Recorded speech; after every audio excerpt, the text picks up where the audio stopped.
Welcome to my channel Watch and Learn. So viewers, in this video I am going to discuss about the two basic kinds of statistics. So there are two kinds of statistics.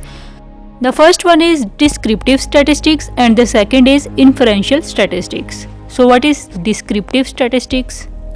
Descriptive statistics includes those techniques and methods of statistics which help in explaining the conclusions in describing style. While inferential statistics deals with all those techniques and methods of statistics which help in explaining the conclusions in inferring style.